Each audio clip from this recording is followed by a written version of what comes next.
Otro programa. Bueno, vamos a ir compartiendo la edición del día de hoy. Oye, estuvo interesante el tema delante del lenguaje, ¿eh? Sí, muy interesante. El lenguaje crea realidades, como decía bien Yuri.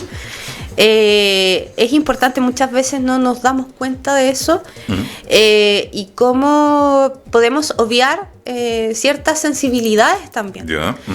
Así que es importante que a veces sí, de la democracia se trata de una democracia de mayorías, pero también la atención que le podamos poner a las minorías para que pueda haber esta igualdad ante la ley, que si bien existe en el papel, a veces cuesta que se materialice. Por lo tanto, esto no implica una discriminación para otras personas, no implica que nosotros dejemos en desmedro a cierta población por favorecer a una, sino que son solamente algún tipo de discriminaciones positivas que permitan aumentar la seguridad de este grupo de la población, que se ha visto, por ejemplo, muchas veces amenazado por delitos de crímenes de odio. Si recordamos un poco más atrás, tenemos una ley que se llama antidiscriminación, que se llama Ley Zamudio, que respondió a un crimen de odio muy fuerte en nuestro país. No es hace tanto tiempo que ocurrió. Yo siempre digo esto, a veces pueden haber pasado 20 años, pero 20 años en una república no es tanto tiempo. Por lo tanto, son señales que nosotros nos tenemos que olvidar, porque el olvido muchas veces hace que uno pueda repetir esos patrones. Y ya pueda ser uno que repita patrones como persona individual o también el colectivo. También existen memorias colectivas que pueden volver a repetir distintos hechos si estos no se visibilizan y se trabajan también. Oye, aprovecho de saludar ahí al presidente del Colegio de Periodistas Ñuble, Marcel Freddy Gaete Parragués. Hablamos también de Mónica González, tremendo premio internacional también que obtuvo Mónica. Don Lalo Pino, están varios amigos también acá. María Eugenia Uribe Casanueva lo decía adelante, ayer se produjo un control de identidad de los alumnos de la Universidad de Valparaíso. Dice, ¿qué opinión tienen? ¿Hay alguien en línea telefónica? Nos vamos inmediatamente allí. Buenos días. Muy buenos días, amigo. Gastón Hernández, presente, estimado amigo. Muy bien, don Gastón Hernández Ponce León, 10 emisoras lo escuchan en toda la región de Ñuble. Sí, eso, la prensa libre, pues el papel de la prensa libre, pues amigo mío, donde se puede decir lo que uno quiera. Así es. A veces acertadamente y otras veces puras tonteras. Espero haber participado en las oportunidades, por lo menos con un poquito de cordura. No digo que sea todo interesante, pero a veces espero decir algo cuerdo también. Y espero que esta sea la oportunidad. Primero, un saludo y un reconocimiento a nuestra abogada ahí, Josefa Javiera, cuando ella expresa que el lenguaje es un instrumento vivo. El lenguaje va cambiando con los años, con las generaciones, con los tiempos. Y quiero recordarle a todos ustedes que en muchas oportunidades el lenguaje es un arma tan poderosa que países conquistadores han negado a los países conquistados que hablen su propia lengua, con el objeto de incorporar elementos culturales y quitarles armas culturales. En el día de ayer estaba viendo videos por las redes sociales y sobre este mismo tema vi una intervención muy interesante del senador Prado Mirosevic. Él es un senador del Partido Liberal que a mí me parece una persona bastante inteligente. Pero el primer comentario que él decía acertada y cuerdamente era: ¿qué tiempo gastan las cámaras de diputados, deciden en general los políticos, para tratar temas tan, como podríamos decir, tan elementales como esto, que se prohíba cierta forma de lenguaje? Ellos están diciendo ahora que se prohíbe en los instrumentos de tipo público, ¿ya? Pero la verdad de las cosas es que esto está hace tiempo tratando de prohibirse a toda la sociedad, porque las personas que manifiestan el lenguaje inclusivo algo también tienen de razón, porque nuestro lenguaje ha dejado en silencio muchas situaciones. Por ejemplo, ¿cómo es posible que si en un grupo hay nueve mujeres y hay un solo hombre, tengamos que decir los hombres o los niños, habiendo más personas del género femenino? ¿Ya? Entonces, por lo tanto, esto no puede prohibirse por ley. No pueden darse que estas directrices de tipo generales, ordenanzas de tipo generales, pero no prohibirse por ley, que esto es lo que tiene que hacerse. ¿Por qué? Porque se pierde un tiempo inmenso en discutir cosas que son de tipo banales, ocupando el dinero, digamos, de los contribuyentes, y al final el lenguaje va a seguir imperando cuando es correcto. Así que un gran saludo a Josefa, estimado amigo, y resalto la figura del senador del Partido Liberal, don Brado Mirosevic, que me parece una persona muy interesante, muy inteligente, igual que nuestra abogada Josefa Javiera Balmaceda. Gracias. Muchas gracias, don Gastón. Bueno, agradecemos a don Gastón y me quedo con el comentario. Lo que sí, es muy cierto. Respecto al lenguaje, hizo referencia a don Gastón muy lúcidamente a, por ejemplo, lenguas originarias. Hay muchas palabras de lenguas originarias que tienen un significado único, que describen ¿cómo podría decir? Conceptualizan ciertos fenómenos de la vida que están mucho más arraigados a nuestra cultura, que nosotros no manejamos o no utilizamos también por una imposición de un lenguaje. Así no solamente pasa en Chile, pasa en todos los países con sus lenguas originarias que tienen ciertas raíces que explican fenómenos propios de los mismos países, de la misma cultura, que se olvidan. Y que claro, existen pueblos que mantienen su lengua y por eso es tan importante el mantenimiento de este lenguaje, que es vivo y que por lo mismo puede ir diluyéndose en el tiempo. ¿Qué otra cosa hacía mención don Gastón? Hasta antes de la reforma constitucional del 2005, creo, me parece, y si no traigo el dato después. Sí, perfecto. La Constitución, el primer artículo decía: los hombres son iguales en dignidad y derechos. Ya. Los hombres son, y después del 2025, del 2005, esto utilizó un lenguaje inclusivo, y ahora si usted va al artículo primero de la Constitución Política de la República, va a ver que dice: las personas son iguales. Claro, ahí cambia el concepto. En dignidad y derechos. Cambia, ¿cierto? Ya no es lo mismo. Que uno podría decir, sí, pero nada que ver, si se entiende que la Constitución estaba diciendo que hombre y dice hombre y mujeres. Pero claro, el lenguaje crea realidades y haber una omisión, en este caso, de una población completa, faltaba, o quizás la reforma vino a arreglar eso. Y utilizó un lenguaje inclusivo que es distinto, de nuevo, a lo que decía, por ejemplo, el profesor aquí, Jaime. No estamos hablando de leyes, del todes, sino que estamos hablando del cambiar la palabra hombres por la palabra personas. Ya, perfecto. Que personas es una palabra inclusiva, porque integra a cualquier tipo de género. Claro, sabes que es que somos tan sensibles y también hay que usar bien los términos, porque si tú hablas de palabra inclusiva, también puede ser palabra integrativa, o le puedes cambiar que integre, cambian también el concepto. De hecho, una palabra inclusiva, sí. Por ejemplo, tratar, hace mucho tiempo se hablaba de autismo, espectro autista, niño TEA, y ahora se habla de una condición del espectro autista. Ya, perfecto. También es un hecho de inclusión. Pero o sea, en el caso tuyo, que trabajas en familia, en el tema de los abogados también, ¿eh? ¿Cómo se ve esto? ¿Cómo se trabaja? Por ejemplo, mi título, así como para darte, mi título, yo me titulé el año 2018, que fue la primera vez que por ley se permitió a nosotros incluir la a las mujeres en nuestro título. Ya, perfecto. Entonces, yo legalmente soy abogada. Las abogadas anteriores a mí legalmente son abogados. Abogados, perfecto. Sí, por eso de pronto pueden decirte, yo ahora ya, antes me molestaba porque era chica, entonces me decían abogado, y yo decía, no, soy abogada. Pero ahora ya no me molesta porque mi identidad como abogada está clarísima. Pero sí, yo me esfuerzo en mis demandas también y le pongo siempre abogada. Oye, pero volvamos un poco a la realidad. A lo mejor nosotros vemos a través que estaba recién leyendo una columna a través de HD Noticias, donde está nuestro amigo Marcel Gaete, donde le habla sobre también respecto, dice, desinformación en Chile, una constante amenaza. Los invito a leerlos también, ingresen a HD Noticias en la sección columna. Ahí está una columna que hace el presidente del Colegio de Periodistas Ñuble respecto también a la necesidad de informarse.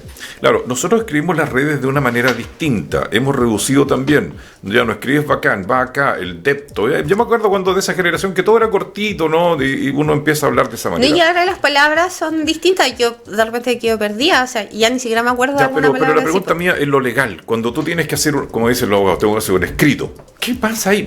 ¿Qué lenguaje te obliga a hacerlo? O sea, no sé, bueno, el individuo atacó a todos y a todas. No. Perdona que lo ridiculice, pero quiero llevarlo. No, o sea, uno, te imaginarás que uno dentro de un escrito a veces son más largos, uno va tratando de usar sinónimos, antónimos, o sea, sinónimos, tratar de igual ser variable con el lenguaje.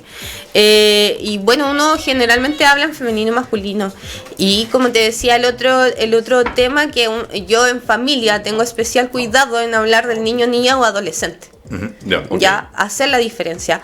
¿Por qué el lenguaje es tan delicado? Porque yo cuando estoy tratando en un juicio donde hay una contienda y existe un niño, niña, adolescente que tiene hasta 14 años, o sea, un niño o niña que tiene hasta 14 años, los parámetros y la forma en que yo voy a tratar ese caso va a ser distinto a que si el niño ya tiene más de 14 años. Por lo tanto, es importante que yo diferencie entre el niño o niña y el adolescente. Y también es importante que diferencie entre el niño o niña, porque también los niños y las niñas requieren abordajes distintos. Oye, déjame interrumpirte un segundito para ir con el llamado telefónico. Muy activa también nuestra comunidad, 222-61-4960. Buenos días.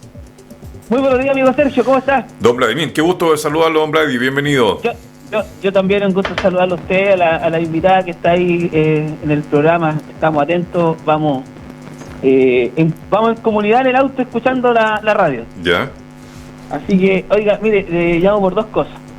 Primero, usted sabe que uno tiene que, así como llama de repente para criticar o encontrar cosas malas, también tiene que llamar para dar agradecimiento. Ya. ¿Se acuerda que, no sé si fue ayer o anteayer, que le decía que tenía ganas de ir a preguntar allá a la Quilamapu porque se podía ocupar el espacio como para ir a hacer algo de... ir a tomar estos famosos test de Cooper, que íbamos a ir con unos con y todo ese tema? No sé si se acuerda. Sí, correcto. Bueno, ya, le quiero contar que me dirigí con el administrador de la Quilamapu. Me explicó un poco algunos protocolos que llevan a cabo para mantener un orden que por lo demás está súper bien, pero también se me abrió la posibilidad de poder ir a hacer esa prueba, esa práctica, digamos, porque atendiendo que cuando uno está en una institución estudiando y que es privada, evidentemente la institución debe tener las condiciones para, pero como este caso es un tema de práctica y todo, yo quiero dar las gracias al administrador, cierto, que se llama Marcos Sepúlveda, quien gentilmente, viendo el interés de poder llevar adelante la actividad física, si es que no llueve, nos facilitó unas pistas ahí para poder hacerle un poco al trote. Bien, pues me imagino. Así que eso quería dar las gracias públicamente. Yo le dije, voy a dar las gracias públicamente en la radio. Así que eso habla de la nobleza, un concejal, ¿cierto? Eso, así es, sí, un concejal, total, usted es el concejal noble. Un concejal noble. Así va a ser. Entonces, yo voy a ser un concejal de verdad. Un concejal así de verdad. Como decía la Margaret Thatcher, mano de hierro, guante de seda. Pero oiga, y lo otro que quería decirle a la invitada que está hablando del lenguaje inclusivo y todo, oiga, pero me parece que en el Senado aprobaron una ley que ya se va a quedar con los dos artículos, los y las.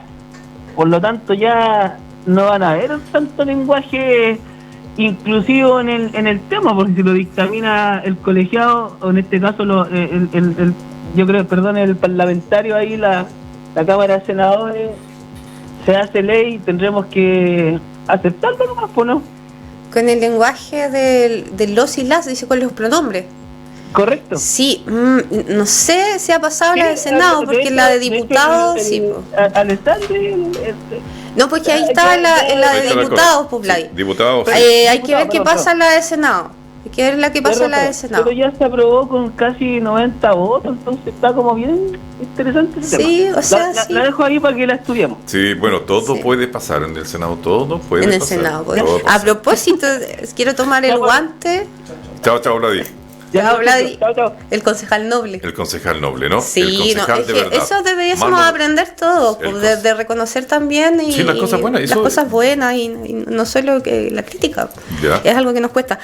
Quiero tomar el guante de don Gastón y a propósito de Senado, hablar de Vlado. Ayer estuvo muy activo con algo que me parece que es interesante poner sobre la mesa y que es sobre la vuelta del MECPO. Esto en relación al término de la guerra, del conflicto de Estados Unidos con Irán y también Israel. como mecanismo estabilizador, ¿cierto?, de los precios de las bencinas, porque muchas veces nosotros hablamos mucho ha sido algo que hemos estado hablando todo este año. Todo el año. ¿Cierto? Pero sabemos que es un mecanismo que utilizaba el Estado para poder estabilizar estos precios, y no solamente para cuando existían alzas, y que estas altas no fueran tan repentinas, sino que también cuando hay bajas bruscas del petróleo, también esto regulaba de cierta forma para que el mercado no fluctuara tanto. Y por lo tanto también existía este mecanismo de compensación en que el precio del petróleo quizás estaba muy bajo, pero en Chile se mantenía como no era tanto la baja. Correcto. Para hacer. Entonces yo creo que también es interesante plantear estos temas a medida que hemos visto que se han avanzado en proyectos de ley, que tenemos una mega reforma encima, pero sí lo que hemos analizado es que existan pocas medidas, por ejemplo, para la clase media, o por ejemplo para quienes son más vulnerables, que en estos momentos se ven enfrentados con otras iniciativas que también pueden afectarles de cierta manera, con recortes presupuestarios que se vienen este año, que quizás el próximo año se proyecten de otra manera.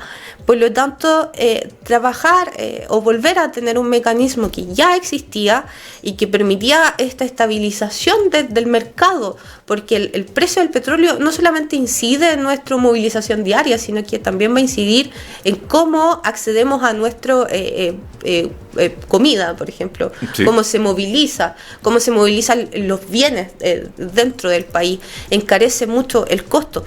Por lo tanto, yo también quiero tomarme de esa preocupación y esperar que también la Cámara de Diputados, y en este caso el Senado, haga su rol de poner la discusión sobre la mesa, y que ya se ve como terminó el conflicto que existía, podamos estabilizar los precios. Estamos buscando todo eso, ¿no?, a través de la señal de HD Radio. Bueno, nos dejó una pregunta de don Lalo delante. ¿En qué momento se dice individuo? ¿En qué caso se utiliza el término? Bueno, de acuerdo a algunos elementos, individuo es cualquier ser vivo, ya sea animal, vegetal o microorganismo, considerado como una unidad independiente y separada de los demás. Proviene del latín individus, que significa indivisible o que no se puede dividir, ya que posee características propias y únicas. En la biología es la unidad básica de la vida. Y estuve buscando también mientras conversaba la Josefa ahí, porque ella me ayuda en los términos legales, ¿no? El tema de la psicología se refiere al sujeto, a la persona, en términos legales. Sí, también, ¿no? Uno ocupa la palabra sujeto. Bueno, sujeto se le puede decir sujeta. Claro. Pero sí, una palabra bastante inclusiva es la que yo utilizaba, que era persona. Correcto, porque ¿qué dice? En contextos morales y legales suele utilizarse como sinónimo de persona, destacando al sujeto como titular de derechos y deberes. Claro, nosotros utilizamos en el derecho mucho la palabra sujeto. Está el sujeto titular del derecho, está el sujeto, por ejemplo, existe un delito, está el sujeto activo y el sujeto pasivo, o sea, el victimario, la víctima. Y ahí nosotros vamos identificando quién es el sujeto, y eso viene en abstracto. No utilizamos sujeta, pero sí eso es para el análisis interno. Ya para el exterior se utiliza tal como claro. Como la Constitución, el persona, o sí, trabajador, trabajadora también. Nosotros que decimos objeto. De hecho, el Código del Trabajo utiliza mucho el vocablo trabajadores, okay, que también es neutro. Oye, vamos hablando de familia. CAS convoca la moneda a los 3 poderes del Estado para la revelación de Contraloría por posible tráfico de niños haitianos. Queda el concepto de posible tráfico de niños haitianos. La Cámara aprobó la creación de la Comisión Investigadora, el Senado realizó una sesión especial y el Ejecutivo, además de la cita que se desarrollará en la jornada de este jueves a primera hora, la tarde del miércoles convocó a reunión interministerial para abordar el asunto y apuntó sus dardos a la administración del expresidente Boric. Ya, yo quiero decir que obviamente, y aquí yo no voy a crucificar un gobierno por esto, porque este actual gobierno lleva poco tiempo, ¿cierto? Uh-huh. Entonces, el tema de la migración, la política de migración, no es algo que sea responsabilidad solamente del gobierno anterior.